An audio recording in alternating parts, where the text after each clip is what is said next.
Pues ya vamos entrando a la mesa, mi querida Violeta. Ya vemos por ahí a Yasnaya Elena Aguilar y Diana Manso, que se estará incorporando en un instante más.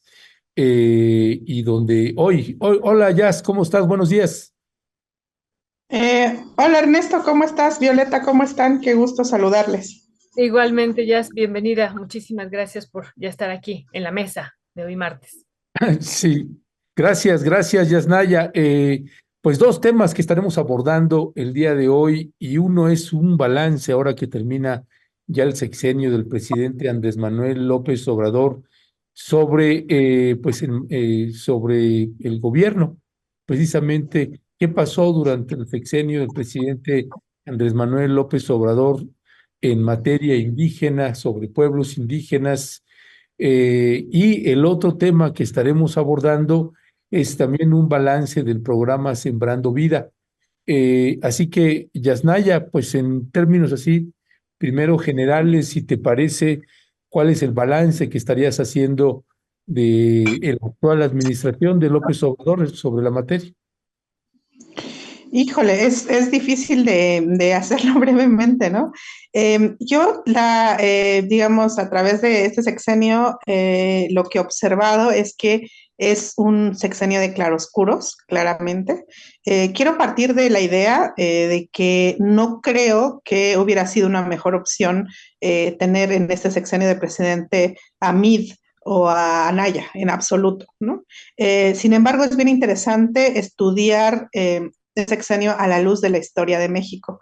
Y bajo ese supuesto, o sea, en ningún escenario posible me parecía sostenible ya seguir con un modelo como el que estaba planteando Mid o como el que estaba planteando Anaya. Sobre eso ya lo que ha sucedido después es algo que celebras una cosa y dices, ah, qué bien que está pasando esto, que se está defendiendo, por ejemplo, el maíz nativo, y a la par dices, qué mal que esté pasando esto. Entonces hay como para mí una serie de contrastes muy interesantes. Yo creo que hay un recambio, o sea, un cambio claro en cuanto al modelo que venía. O sea, vamos a pensar que en el siglo XX tienes un modelo nacionalista de construcción del estado de bienestar para una capa muy delgada de la población, habremos de decir, pero ese era por lo menos ideológicamente o discursivamente la apuesta. Después, el PRI mismo, a partir sobre todo de Miguel de la Madrid, como ya lo sabemos, empieza a dar un giro neoliberal que sobre todo culmina, yo creo, el punto más álgido con Salinas de Gortari, en el que se venden, y con Cedillo, claro, o sea, un montón de empresas que eran del Estado se venden a particulares, esta idea de que el Estado no debe intervenir en el funcionamiento de la economía, y todo eso va generando más el autoritarismo clásico del PRI, una serie de malestares. Entonces, ahora hay una vuelta a ese modelo, al menos en el discurso, porque sabemos que el neoliberalismo no se puede terminar por decreto. Entonces, al menos en el discurso hay un cambio en cuál es la perspectiva del gobierno, que es otra vez tratar de construir digamos, discursivamente esto, un estado de bienestar en donde puedas volver a tener, que eso es lo que ha hecho, ¿no? El Estado ahora tiene cierta participación, ya no como la pudo haber tenido el PRI de mediados del siglo XX, pero sí, por ejemplo, el rescate de Mexicana, operar aeropuertos, construir, digamos, obras de infraestructura mucho más controladas desde el Estado. Entonces, hay una vuelta a eso que en teoría parece algo que la izquierda ha luchado, ¿no? Que es tener un estado de bienestar. En la práctica, lo que ha sucedido es también una serie de contradicciones. El propio proyecto Sembrando Vida, los propios proyectos de transferencia directa de recursos que hacían muchísima falta y que han dado al presidente una popularidad muy grande. Entonces, yo siento que hay, por un lado, un cambio en la idea de cuál debe ser la función del Estado, y vamos a creer, para términos de este análisis, ese discurso. En la práctica, tienes un contexto neoliberal en tiempos del capitalismo tardío sin el milagro petrolero que pueda realmente hacer cambios radicales a ese proyecto, ¿no? O sea, está, digamos, internacionalmente o globalmente, son otras las condiciones. En los hechos, lo que ha sucedido es la creación o recreación de un partido de Estado en el que ya no se puede distinguir Estado de partido, ¿no? Que es ahorita este caso que tenemos de Morena. Y luego también tenemos, por un lado, proyectos como la defensa del maíz, les decía, como planes de justicia para el pueblo yaqui, pero al mismo tiempo planes de desarrollo, desarrollistas están atentando contra la vida de los pueblos o que históricamente la vida de los pueblos ha defendido. Entonces, de algún modo lo que tienes es muy interesante que tienes por un lado estos planes de un desarrollismo clásico y al mismo tiempo una intervención del Estado en el que no permite que otras, digamos, entidades como pueblos puedan tener cierta o mayor autonomía sobre lo que se decide. No hay mucha apertura a poder incidir en los planes del gobierno. O sea, si el gobierno dice que es Tren Maya, incidir en, oye, tal vez lo más urgente que necesitamos no es un tren, no ha habido espacio, ¿no? Hay una visión bastante autoritaria de qué es lo mejor para la gente, en donde las voces disidentes, no solo de la oposición, sino hay múltiples voces disidentes, han sido completamente anuladas. Y entonces es como un poco regresar a esto de desarrollar Estado de Nación, digo, un modelo de Estado de Bienestar, al mismo tiempo que permites muy poca participación de ese modelo que se está desarrollando, ¿no? O sea, como pues un poco la vieja característica del PRI, de estado de bienestar, desarrollo de instituciones con mucho autoritarismo. Muchísimas gracias, Jazz. Creo que Diana todavía no se ha incorporado. Esperemos que todo esté bien y que se pueda incorporar en los próximos minutos. Pues muy interesante, como tú decías, no se puede hacer rápidamente. Se llevaría a lo mejor, Yasnaya, pues varios meses o hasta un año haciendo este análisis detalladamente. Pero esto con lo que tú inicias me parece muy importante.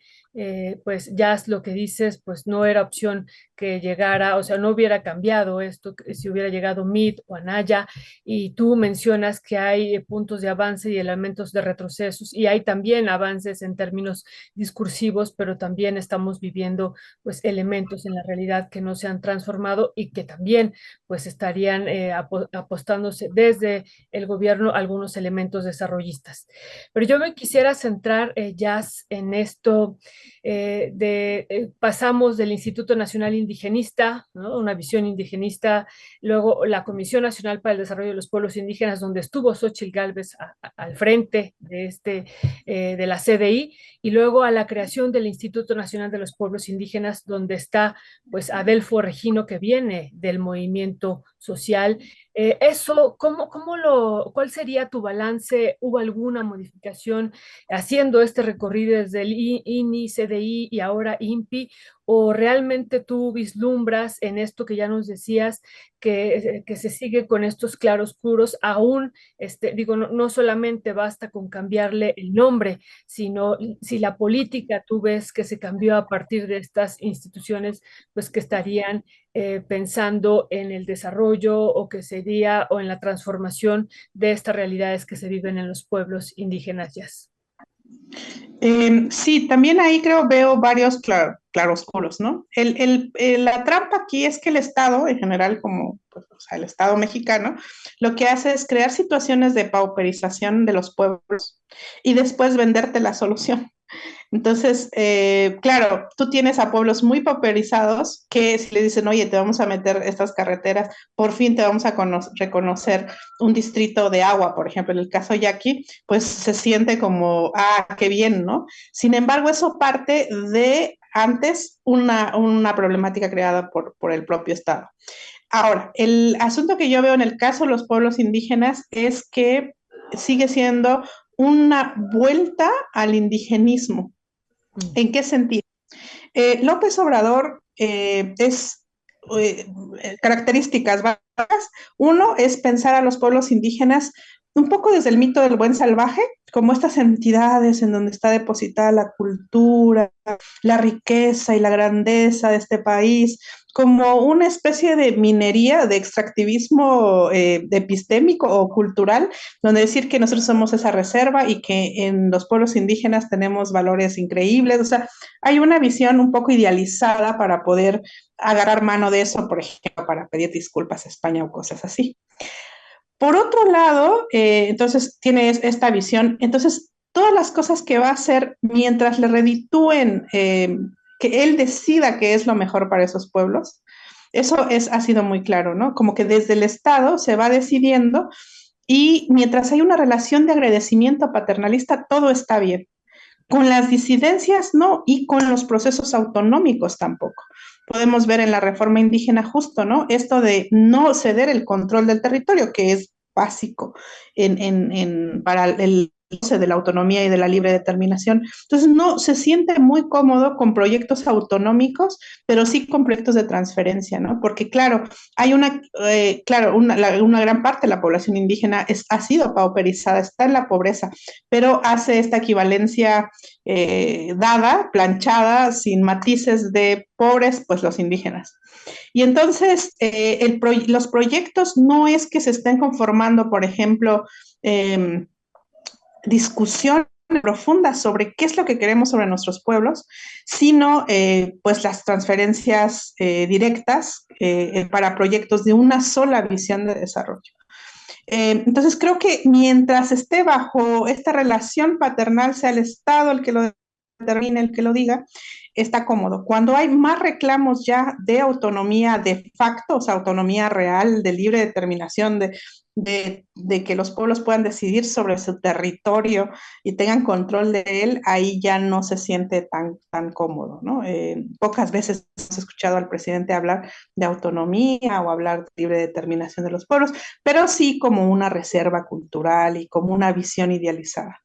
Y bueno, ante tanta pauperización y pobreza que había, bueno, estas políticas se sienten como un alivio, a diferencia de los modelos del modelo anterior, sin olvidar que ya había programas de transferencia directa de fondos, o sea, en las anteriores, y una cosa que creo que queda pendiente es comparar los efectos de ambos, ¿no? Es decir, no sé, de Prospera, de oportunidades, en el caso de Prospera que hacía una transferencia directa a mujeres, etcétera. Y creo que sería interesante. Pero también no podemos olvidar el uso faccioso de agentes locales que antes operaban para el PRI, que ahora operan para Morena y que, aunque lo quieran negar, sí hay un uso clientelar de eso. Yo no estoy diciendo directamente al presidente, pero o sea, en lo local es un funcionamiento muy diferente a lo que está planeado desde la centralidad.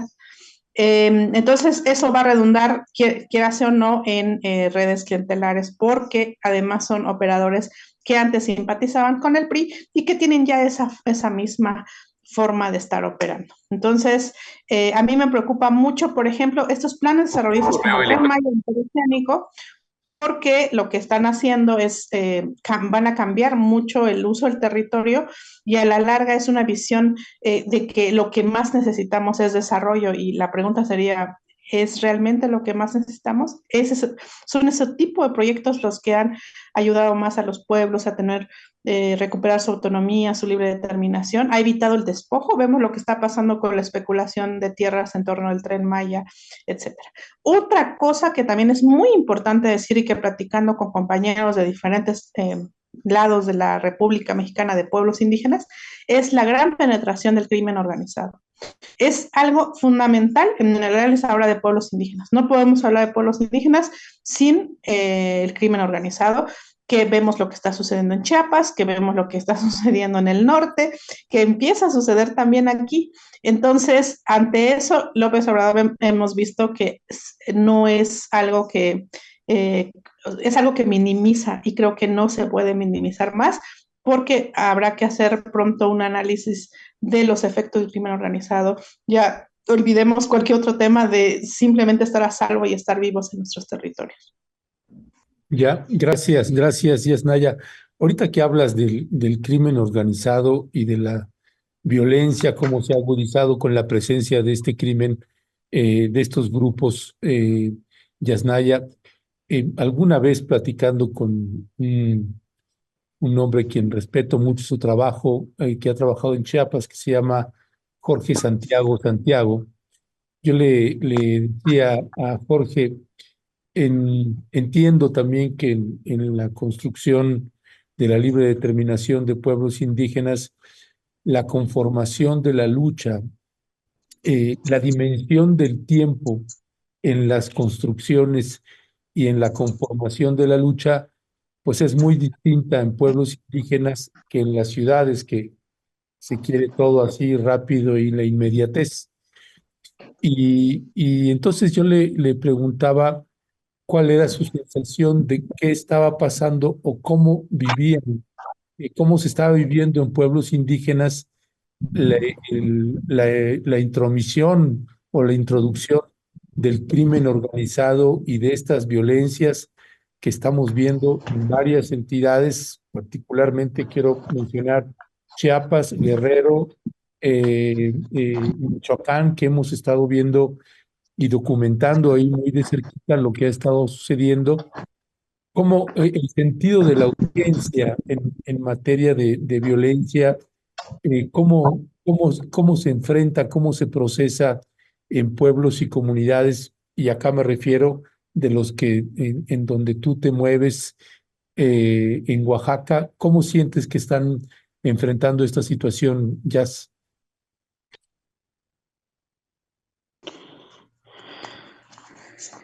Bueno, Sí. Estamos escuchando. perdón, es que sentía que no escuché la última parte, perdón, Ernesto. No, no, no te apures, pero bueno, le damos la bienvenida también a Diana. Diana, buenos días, bienvenida. ¿Qué tal, Ernesto? Ya, Violeta, qué gusto. Ya andamos mal con señal, es que anoche llovió muchísimo acá. Bien aquí. Nos falló de veras la señal, anda. Ya me tuve que trasladar a varios lugares para poder entrar aquí con ustedes, pero qué gusto, qué gusto. Sí, ha llovido bastante, qué bueno, ¿verdad? Pero sí afecta un poco la señal en esta parte. Ah, gracias, gracias, Diana, bienvenida, qué bueno que ya estás acá.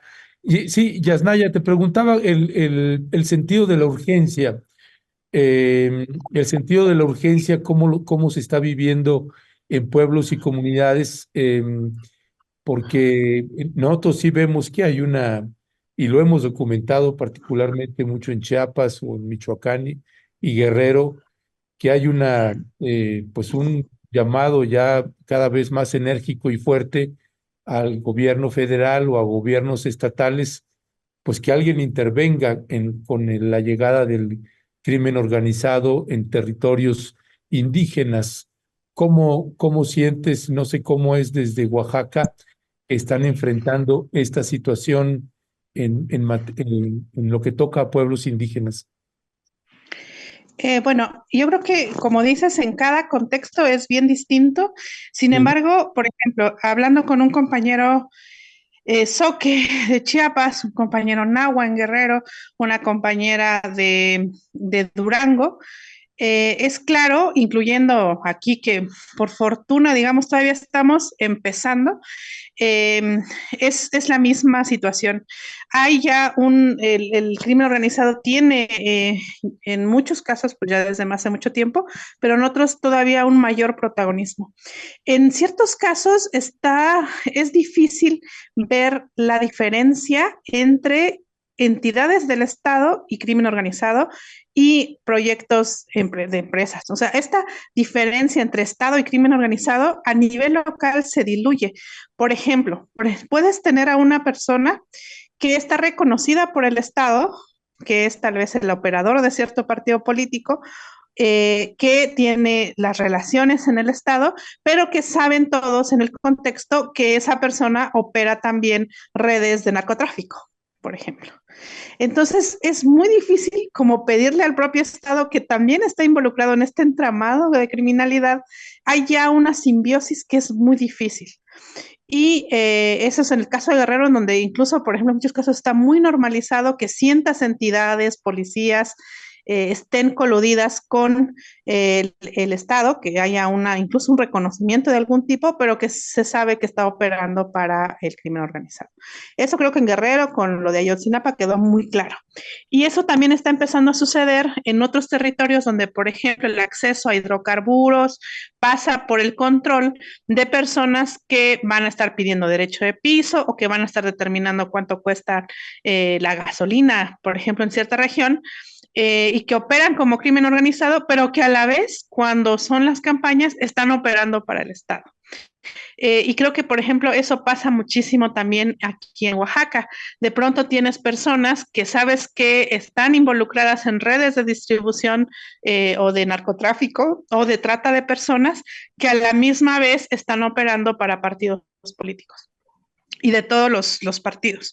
Entonces, aquí a nivel local se siente mucho menos la diferencia entre crimen organizados. Hay como un continuum Estado y también empresas, ¿no? Sabemos en ciertos casos que, por ejemplo, una técnica clara de ciertas empresas para despojo extractivistas ha sido crear terror por medio del crimen organizado para después, no sé, que haya desplazamientos o desarticular la red comunitaria que permite la resistencia. Entonces yo me pregunto, ¿cómo posicionamos que ese es uno de los temas más importantes y que se tendría que hacer? O sea, ¿cómo separar o cómo vas a pedir que sea el Estado el que, digamos, defienda tus intereses cuando son agentes del Estado o con el beneplácito o que los ignoran o en muchos casos lo reconocen, los que están inmersos en estas redes? A nivel local es mucho más difícil diferenciar entre intereses económicos, intereses políticos, intereses del crimen organizado. Muchísimas gracias, Jazz, pues Y bueno, bienvenida. perdón, solo agregar, esto está generando, perdón Violeta que me interrumpa, No, pero adelante. se me hace muy importante hay varias investigaciones ya sobre los efectos, porque no solamente es que los pueblos estén siendo pues afectados por el crimen organizado, sino las juventudes de pueblos indígenas, muchas están siendo muy afectadas por la introducción de drogas que son muy adictivas, o sea, no es marihuana, no es cualquier otro tipo más natural, sino el cristal, por ejemplo, que está haciendo estragos en ciertas regiones con la juventud. Entonces yo digo, ¿qué va a pasar con la defensa del territorio y con la siguiente generación si estás atentando contra la juventud? Y bueno, esto ya pasó, vimos en la época de las fincas y de las haciendas, de digamos, apoyar o incentivar el abuso, la adicción al alcohol para tener sojuzgadas a los pueblos. Entonces, ¿cómo vemos que este consumo, digamos, introducido y con ciertos intereses, también juega a favor del crimen organizado, de todo este entramado y en contra de la autonomía, la libre determinación? ¿Qué pasa con nuestras juventudes en el contexto? Muchas gracias. Jazz decía que bienvenida, Diana, gracias por acompañarnos. Diana, pues ya inició Jazz este balance en materia indígena de la Cuarta Transformación. Yo te haría a ti dos preguntas así. La primera es, ¿cuál sería la política en materia indígena que caracterizaría este sexenio en comparación, si habría o no, tú ya nos dirás, alguna diferencia con los sexenios anteriores, el PRI y el PAN? Hablábamos del INI, de la CDI, ahora del INPI, y luego, pero no nada más a nivel institucional, sino como política, y luego los puntos de avance que tú ves en este sexenio y de retroceso, Diana. Gracias, Violeta. Ay, no, me pones una pregunta bastante complicada. ¿Qué te pasa? Es la misma que respondió Jazz, entonces dijimos, no, pues vamos a hacerle la... Está bien. Tenebroso ahí. Mira, pues yo creo que la política en materia indígena, o sea, yo no le veo gran relevancia, ¿eh? O sea, gran relevancia porque, pues, creo que por eso impulsaron eso de la ley indígena, ¿no? O sea, según ellos esa podría ser su política, pero finalmente no es, y tampoco en materia, por ejemplo, de lenguas indígenas, pues las lenguas siguen sin tener sin más hablantes, ¿no? Creo que las comunidades, organizaciones civiles, gente, personas, hacen como grupos, ¿no? Se reúnen para lograr que estas lenguas no mueran, ¿no? Pero así una política desde el Estado, pues no lo he visto, a pesar de que abrió una universidad, ¿no? Que dice que es de las lenguas, que ahí se hablan lenguas indígenas, pero no creo que haya sido un avance importante. O sea, sí está ahí, pero como decía una vez Irma Pineda, ¿no? O sea, ¿qué chiste tiene que yo escriba? Dice, ¿no? En lenguas indígenas que yo las escriba, pero ¿dónde hay lectores? ¿No? ¿Quién entiende lo que yo estoy escribiendo en mi lengua indígena si no lo hago, no lo traduzco al castellano, ¿no? Entonces creo que desde ahí ha sido importante y además las editoriales también difícilmente publican en lenguas indígenas, o sea, no son muchas las que lo hacen, ¿no? Y las que lo hacen, pues mis reconocimientos, ¿no? Pero en sí desde el Estado, creo que no ha habido una política así que diga yo, ay, sí, y la otra, pues la de Sembrando Vida, pero es general, o sea, se aplica casi en la mayoría de los pueblos, no meramente pueblos indígenas como tal, ¿no? Entonces, creo que ahí en esa de Sembrando Vida, pudiera ser un avance, ¿no? No puedo calificarla como del todo bien, pero sí pudiera ser un avance que ha tenido el Estado, ¿no? Porque varias tierras que se manejaban como ociosas, que no funcionaban y todo, pues volvieron a revivir, ¿no? Yo la veo aquí en mi territorio, o sea, varias personas que no tenían, por ejemplo, adultos mayores, que no tenían como recursos y eso para, pues, pagar maquinarias que cuestan carísimas, ¿no? Y limpiar sus terrenos, lo hicieron, ¿no? Lo que no comparto es que hayan sembrado como, lejos de sembrar como plantas endémicas o recuperar las plantas que ya no están en la zona, por ejemplo, introdujeron maguey, ¿no? En la zona del Istmo, cuando no, o sea, la zona del Istmo no es que no se dé, o sea, quizás sí por los efectos del cambio climático que ha habido, pero ¿por qué no recuperar entonces nuestras plantas endémicas, ¿no? Nuestros árboles nativos que se han muerto, ¿no? Que muchos ya no quieren tenerlos, por ejemplo, en sus hogares o en las calles, ¿no? Como que eso no está del todo concretado, ¿no? Eso podría ser.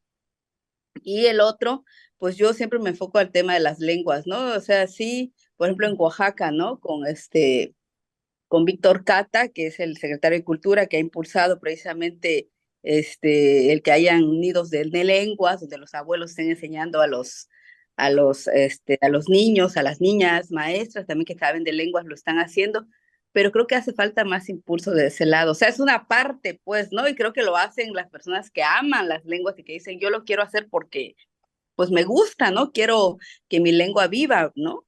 Que más niñas, niños lo hablan, pero así algo del Estado, que diga hay recursos, creo que siempre en el tema de cultura, pues no la apuestan, ¿no? Y eso sí me da tristeza, porque creo que nuestras lenguas, pues lo hemos repetido muchas veces, es parte de nuestra identidad, ¿no? Es parte de lo que somos nosotros y creo que es algo que el Estado todavía tiene esta deuda, ¿no? Y además también el tema de las políticas en torno a la recuperación de las tierras agrarias, ¿no?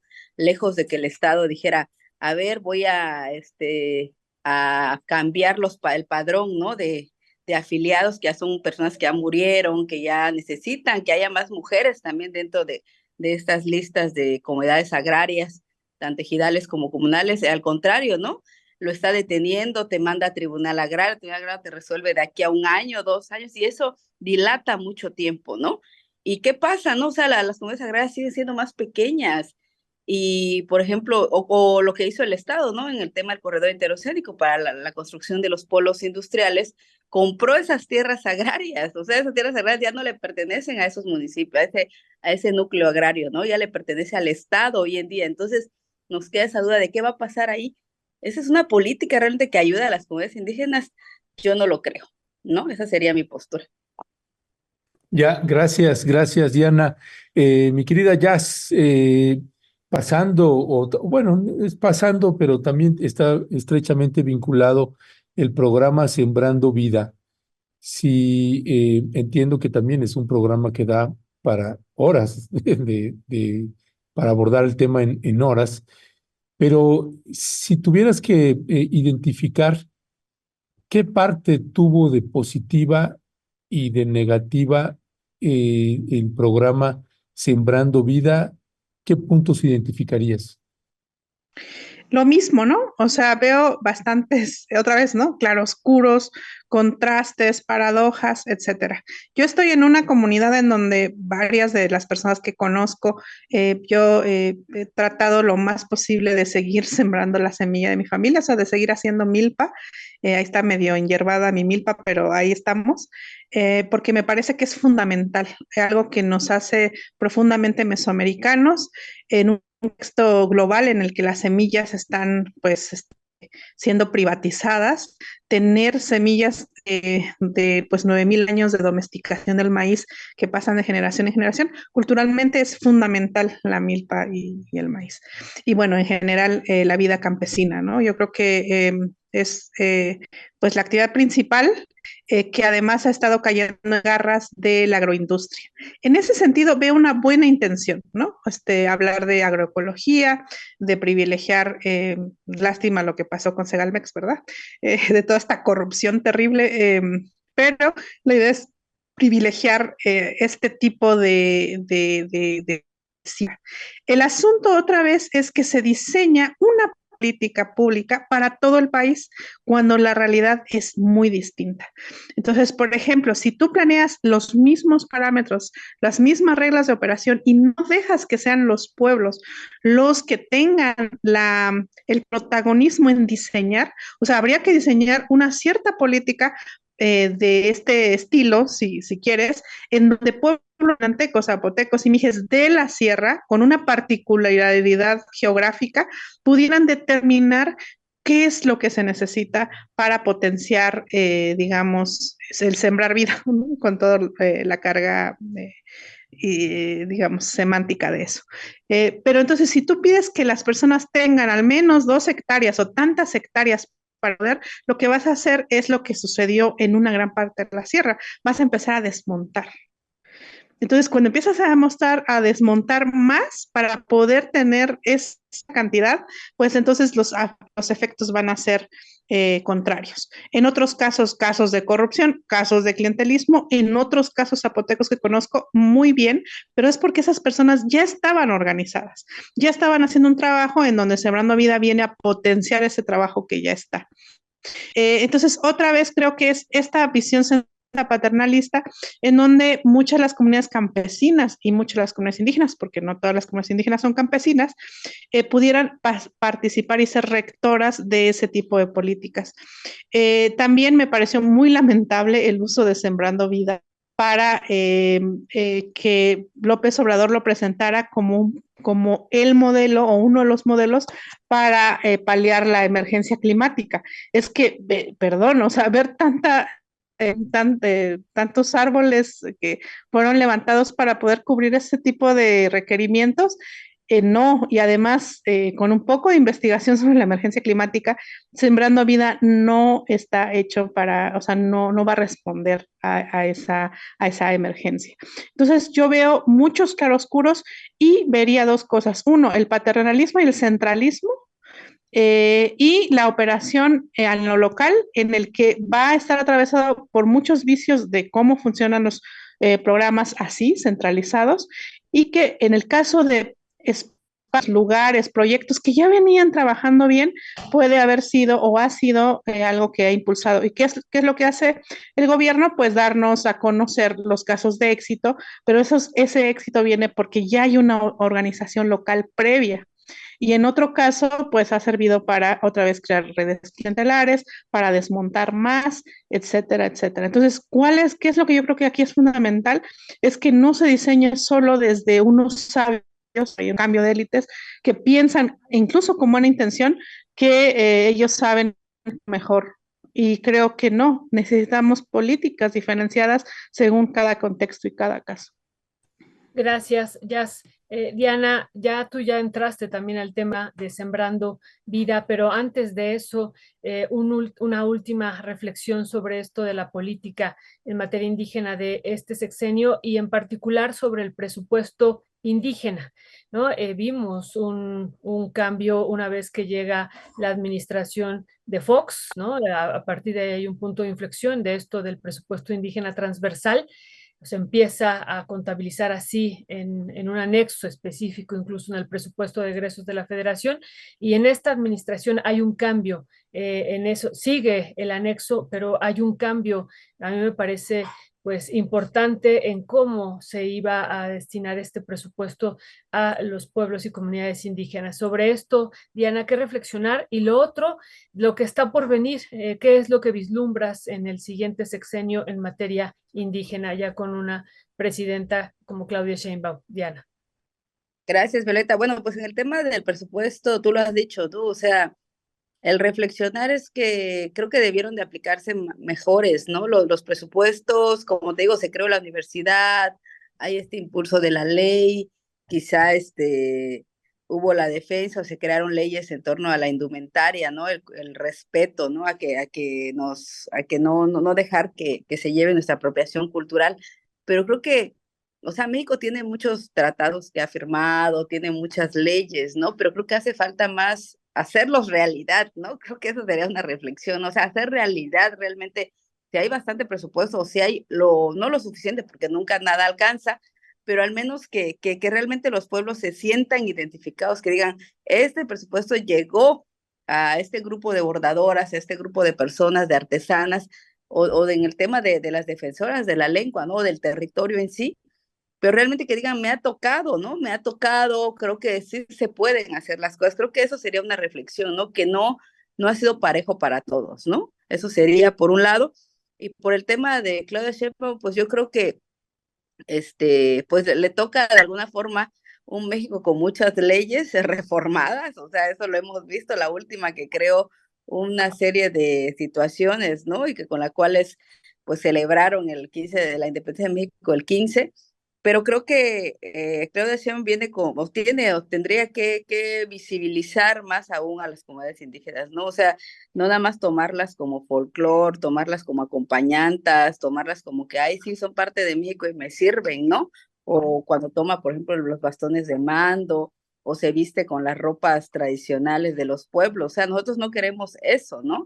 Creo que de Claudia lo que queremos son acciones que hayan realmente con un compromiso serio con las comunidades, que realmente se respete, ¿no? Que esa ley en materia indígena no nada más nos dé el goce, ¿no? De nuestras propiedades, sino también el disfrute, el que nosotros podamos usar la tierra, que la trabajemos, pero con mucho presupuesto, y creo que sería un compromiso grande. Sí le viene un gran reto a la nueva presidenta, en primera porque también el hecho de que por primera vez gobierna una mujer en México, pues es un reto, ¿no? De entrada.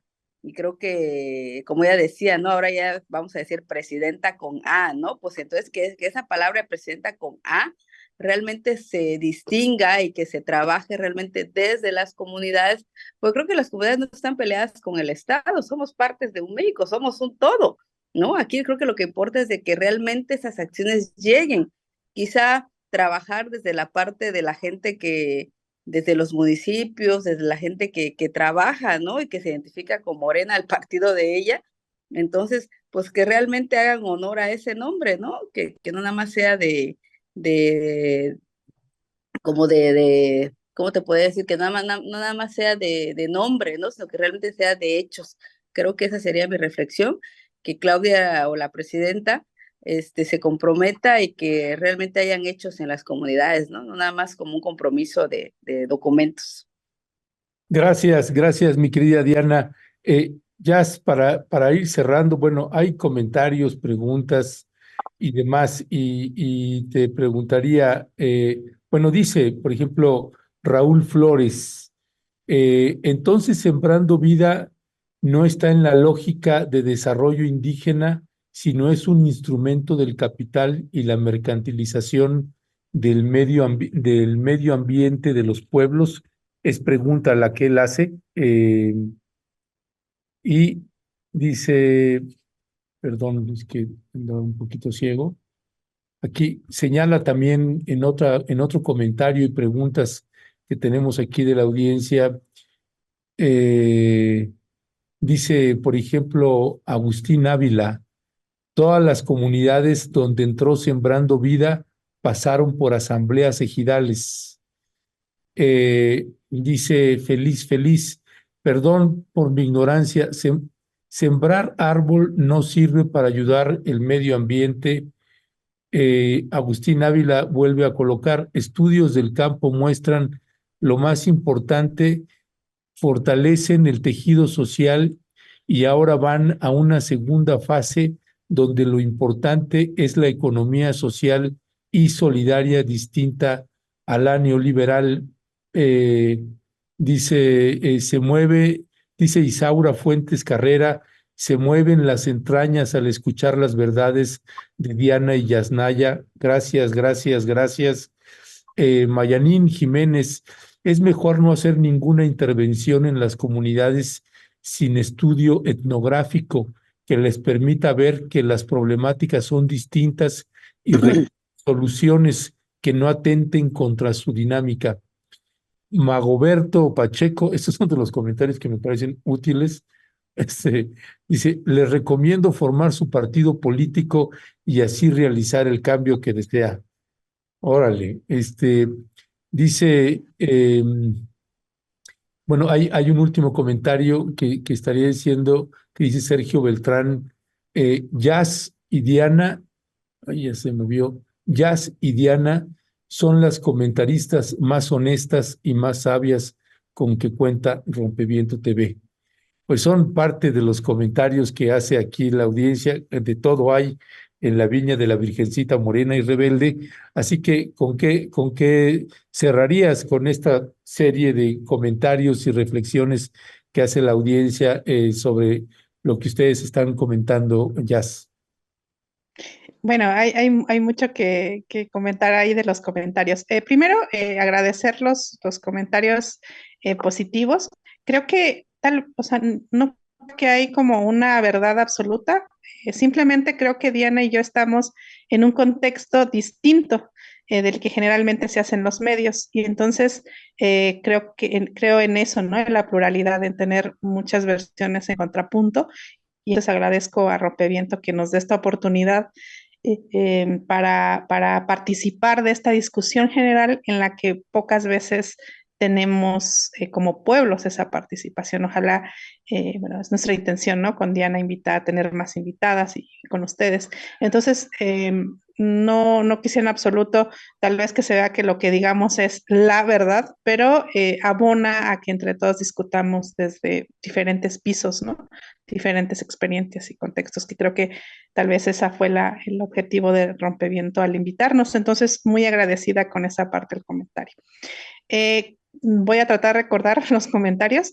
Decía alguien que habría que hacer un estudio etnográfico antes de entrar, digamos, con programas a pueblos indígenas. Yo no lo creo tanto así, porque esa fue la manera en la que el Estado lo hizo con el INI, es parte del indigenismo, la famosa antropología aplicada, ¿no? En el que entraban, entonces decían, bueno, tienen estos problemas y bueno, estas son las soluciones. Primero porque hay ya muchas personas que estudian antropología en pueblos indígenas. Creo que ya podemos ir superando este rollo de la visión antropológica etnográfica desde afuera. La pregunta creo que válida para pueblos indígenas es para la sociedad en general. ¿Cuál es nuestra participación en la arquitectura democrática? ¿Se trata de ir, votar, decir en redes sociales que apoyamos a tal o cual político? ¿O de verdad discutir y participar de los programas y de la idea de construir lo común? Es decir, ¿tendría el pueblo mije el derecho a estar discutiendo internamente y externamente y participar de cómo se va a ejecutar, por ejemplo, ciertos presupuestos?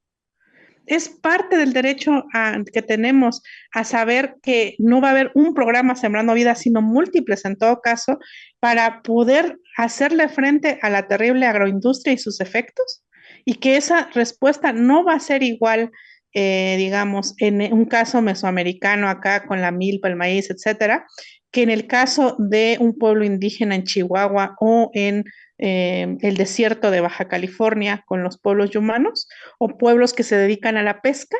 Es decir, ese es el problema, yo creo que de la arquitectura del Estado, y es la centralización del poder y de las decisiones.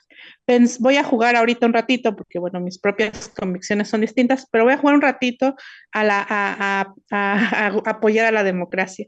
O sea, cuando hablamos de democracia, ¿es simplemente votar y seguir a alguien, o es discutir y participar de la hechura, la confección, la ideologización y el planteamiento incluso de cómo tener una mejor vida? Entonces yo creo que de eso se trataría, ¿no? Más que de las políticas verticalistas. Creo que los pueblos, en nuestras tradiciones, si nos ponemos a discutir internamente, organizar, podemos dar respuestas incluso hacia el Estado y decir, mira, Estado, tú podrías hacer esto. O sea, podríamos asesorar incluso por la larga tradición de resistencia que ya tenemos aquí. Eso no se puede en muchos casos por condiciones materiales. Las condiciones materiales han sido terribles. Y eso se aprovechan casi todos los gobiernos, ¿no? O sea, se aprovechan de la pauperización estructural, de los despojos, para luego plantearte ellos las soluciones. Y creo que eso tenemos que irlo replanteando, no solo para los pueblos indígenas, para la sociedad en general, que es participar de la democracia. En cuanto a la otra pregunta que decía si Sembrando Vida ha sido como más bien la entrada al neoliberalismo, etcétera, yo creo que depende. Eso, yo creo que en el caso de Sembrando Vida es muy importante, y en general matizar, pues, porque la realidad es así, es compleja y contradictoria. Si tú utilizas Sembrando Vida, como ha sucedido en ciertos casos, para acaparar los apoyos, y luego más bien tienes a gente trabajando para ti, desmontando, para sembrar agave para la industria del mezcal, bueno, pues ahí en realidad está utilizándose Sembrando Vida para ciertas cosas. Si tú lo estás utilizando ya en un colectivo que tienes, que hacía agroecología, que recuperaba semillas, la milpa, etcétera, bueno, está jugando para otra parte. El asunto también es cómo desmantelamos. Yo sé que al presidente no le gusta hablar de esto, pero es verdad y es un hecho que muchos operadores del PRI ahora operan para Morena y tienen ciertas maneras de hacer las cosas, un cierto modo, un hábitus, no sé cómo decirlo, el prismo no solamente es este partido de Alito Moreno, es una manera de hacer política muy enquistada, es un hacer, ¿cómo hacer? Es un camino de hacer las cosas. Entonces, esa es la que tenemos que combatir. En cuanto a la otra sugerencia del compañero que dice que formemos nuestro propio partido político, creemos que justo ese es el problema. Para combatir lo que está sucediendo, no necesitamos hacer otro partido político y luchar por el poder y luego dar nuestra versión de cuál es la solución para los problemas de este país. Necesitamos la participación crítica y activa de la sociedad en las decisiones de este tipo, ¿no? Y bueno, creo que de eso se trata. Muchísimas gracias. Ya hiciste que recordara a un maestro que tuvimos en la UAM Xochimilco, que quisimos mucho, Guillermo Almeida, que decía, necesitamos no un partido, sino un unido, ¿no? Ahorita a partir de lo que tú estás comentando, Jazz. Pero bueno, eso sería una discusión también bien interesante. Cómo han funcionado los partidos históricamente en las comunidades indígenas, sería un gran tema que después podemos abordar. Pero regresando a este tema de Sembrando Vida, ya Diana ponía algunos elementos que ella veía favorables y otros no, pero yo quisiera rescatar dos comentarios que ya había dado lectura a Ernesto de Agustín Ávila. Dice uno, todas las comunidades donde estuvo Sembrando Vida pasaron por asambleas ejidales. Eso es uno, Diana, para que reflexionemos sobre esto que dice Agustín Ávila. Y dos, estudios ya muestran que donde hay Sembrando Vida, separaron proyectos extractivistas y en varios casos fueron barreras comunitarias frente al narcotráfico. Sobre esto, ¿qué decir, Diana? El micrófono. El micrófono. Lamento no coincidir con la persona que dijo pues esas afirmaciones, donde dice que todas las autoridades ejidales, pues por ejemplo en el caso de Unión Hidalgo, Juchitán y sus anexos, pues aquí el tema de la comunidad agraria pues está desactivada, ¿no? Prácticamente, entonces no pudo haber como autoridades que dieran esa anuencia sino aquí prácticamente lo hicieron grupos, ¿no? Se formaron como grupos, quienes se hizo un llamado por los altavoces, la gente llegó, se incorporó al programa y prácticamente son grupos los que se formaron para entrar, ¿no? Dentro de este programa. Ahora, del tema de proyectos extremistas tampoco, ¿por qué? Porque justo en el tema de Unión Hidalgo está en estos momentos, está llevando a cabo un proyecto de la línea K del corredor interoceánico que va a conectar a Chiapas con Oaxaca, lo que es Tapachula con Ciudad de Ixtepec, y para rehabilitar este tramo de la línea K, pues se derribaron cientos de árboles, ¿no? O sea, casi 11,000 árboles que se derribaron, endémicos, y esto lo hemos publicado también en Istmopress, ¿no? Hemos dado cuenta de eso, y también hemos dado cuenta de cómo los activistas, que son poquitos, han pues exigido a la CEMAR, quien es la encargada de realizar esta obra, o la encargada de supervisar que todo transcurra bien con el tema del corredor interoceánico, de que se responsabilice, y lo que ha hecho la Semana es donar plantas, ¿no? O sea, meramente por la exigencia de estos activistas los ha donado, pero los activistas son los que se encargan de sembrar, hacer las campañas de reforestación,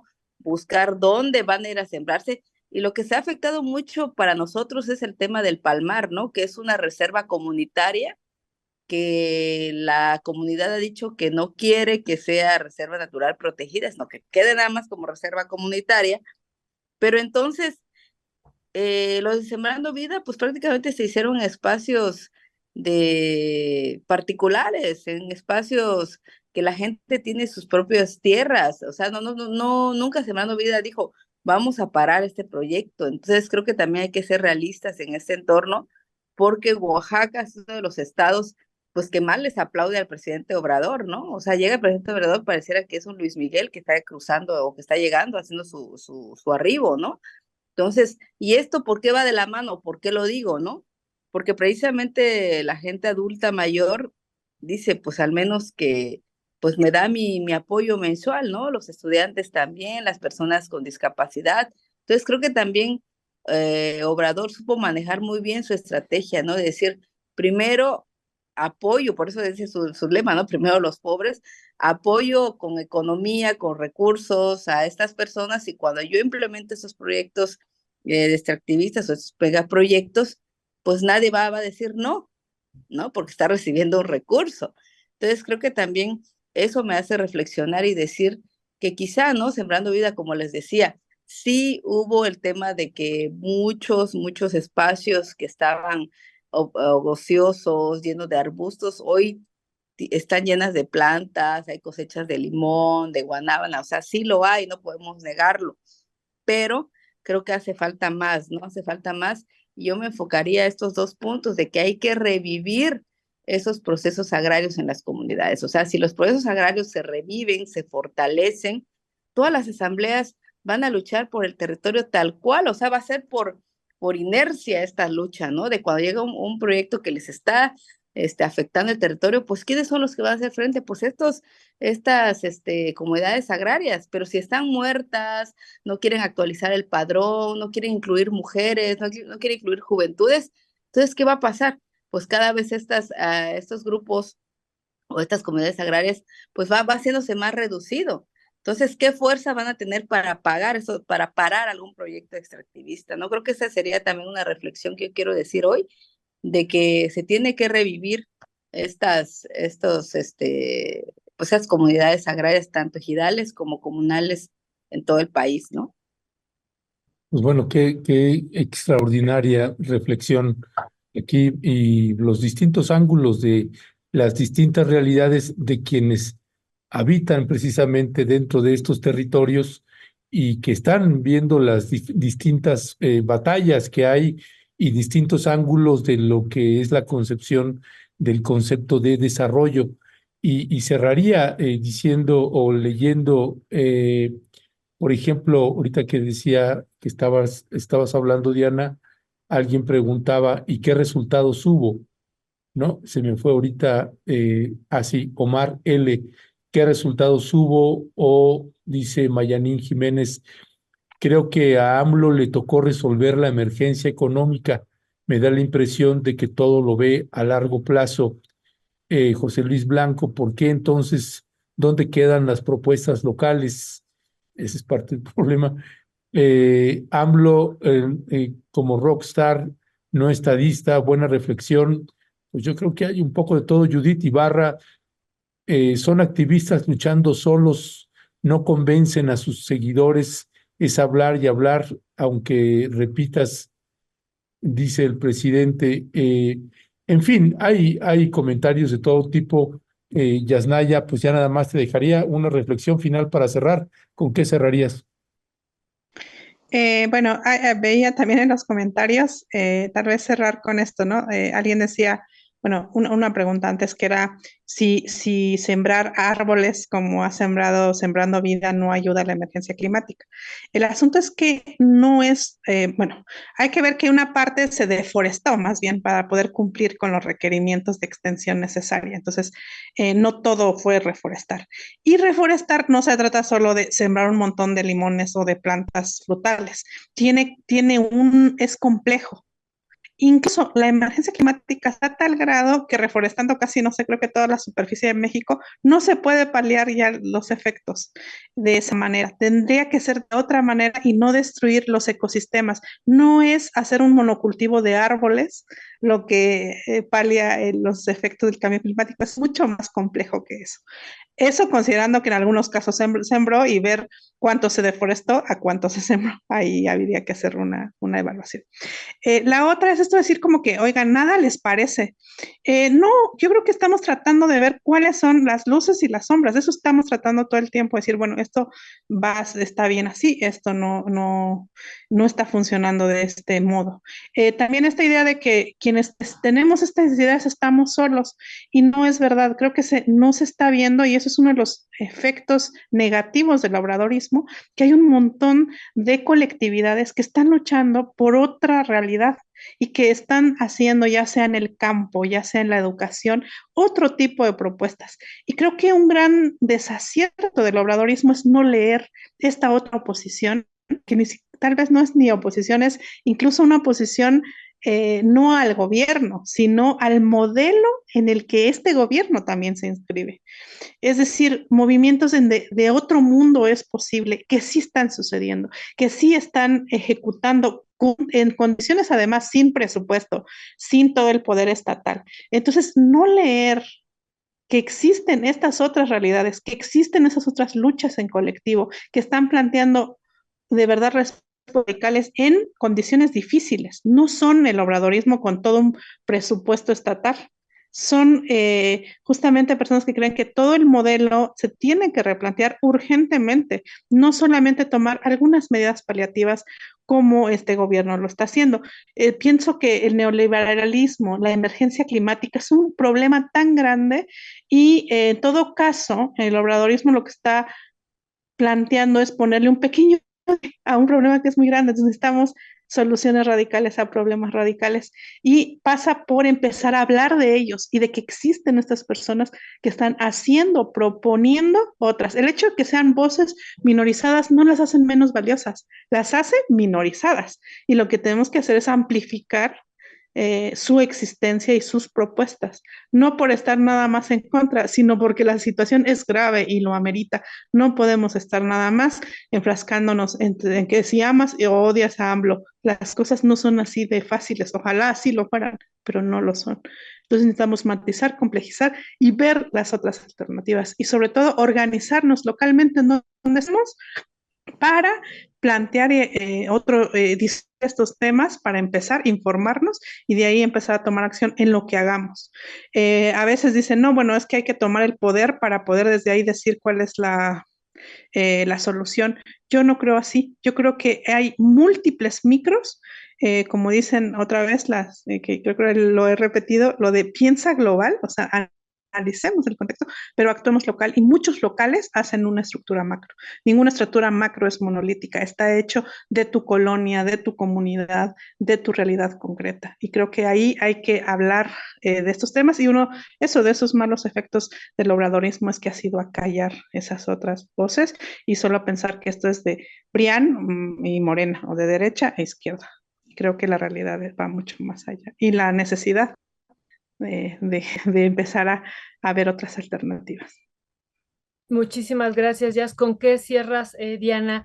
Ya te había hecho esta pregunta hacia el siguiente sexenio, pero en esto que también pues hemos escuchado los últimos días, algunas reflexiones que se han hecho en torno, por ejemplo, a la necesidad que se tendría desde Morena, de lo que decía ahorita Jazz, de colaborar y de construir, ¿no? En diversos espacios, procesos organizativos desde abajo, y estoy pensando en el movimiento indígena, Diana, ¿no? Que me parece que, o no solamente el movimiento indígena, sino varios movimientos indígenas que tendría que surgir y emerger, pero en este momento, pues no vemos una fuerza como la que vimos hace varios años en las calles movilizadas de miles de millones, como lo vimos en los años 90 y a principios del año 2000. Y sobre eso, Diana, yo te quería preguntar, porque varios de los planteamientos que hacemos de cambio y transformación, pues también están en función de la correlación de fuerzas, ¿no? Y eso, pues vemos también, y hay que reflexionarlo de una manera particular para ver hasta dónde se puede avanzar. Sobre esto, ¿qué decir, Diana? Gracias, Violeta. Y bueno, también antes de hablar, agradecer a toda la audiencia, ¿no? Que nos escribe, que nos da esos comentarios, y coincido con Yasnaya, ¿no? Que decía de que para qué más partidos, ¿no? Mejor con los que tenemos reforzarnos o al menos participar. Y creo que hablando de eso, pues muchas veces no es que necesitemos partidos, ¿no? Yo creo que lo que necesitamos es que la gente esté más vinculada, como que desempolvar, ¿no? Esos procesos de vida de los pueblos, ¿no? Retomando, por ejemplo, el tequio, la colaboración. Sé que también el nivel que estamos hoy en día de la rapidez, de las redes sociales, no es lo mismo que antes, ¿no? De que era más fácil salir a la calle, ahí te reunías con tus vecinos, platicabas. Hoy en día, pues la gente prefiere hacerlo en solitario, está como que sus amistades están conectadas a través de la tecnología, ¿no? O sea, tiene más trabajo, está más conectada, pero creo que es importante retomar estos procesos organizativos, urgen para el país, o sea, lo requerimos, y no se requieren tampoco tantos procesos. Lo puedes hacer desde tu cuadra, con vecinos, ¿no? Por ejemplo, reforestar algún espacio pequeño que tienes, limpiarlo, desde ahí ya estás haciendo este proceso, ¿no? Creo que eso nos falta entenderlo también, que quizá no requerimos procesos grandes, ¿no? Grandes que puedan, que tengan que ser transnacionales ni binacionales, ¿no? Pero creo que pueden hacer desde una colonia, desde un fraccionamiento, desde unas calles, pero urge hacerlo. Creo que esa sería una reflexión, es retomar este dicho que se dice, ¿no? De que la unión hace la fuerza, y no es contra el Estado, ni contra Morena, ni contra Claudia Sheinbaum, ni contra Andrés Manuel, sino es a favor de lograr sociedades más justas, equitativas, y tampoco se trata de romantizar, porque vivimos en un sistema donde el narcotráfico está, donde las violencias están a la orden del día, como le decía, la rapidez, la falta de dinero, la pobreza, eso es nuestra realidad hoy en día, ¿no? Pero creo que se puede hacer desde un Estado o una sociedad más colaborativa, ¿no? Como que dejar un rato ahí este tema de la avaricia, las competencias, y voltear a ver, decir, a ver, ¿no? ¿Cómo es que vamos a resolverlo nosotros mismos primero, desde la casa, desde la familia, el entorno, con la persona o las personas que convives, y ya posteriormente abrirte a esos espacios pequeños, ¿no? Creo que le urge a México eso, y eso sería un parteaguas importante para lo que viene, ¿no? O sea, ya el próximo 1 de octubre inicia una nueva figura dentro del poder mexicano, y creo que podríamos nosotros trabajar desde este espacio, ¿no? Desde retomar y desempolvar estas cuestiones organizativas que tenemos los pueblos, ¿no? Y sobre todo, pues hacerlas más visibles. Esa sería mi reflexión. Gracias.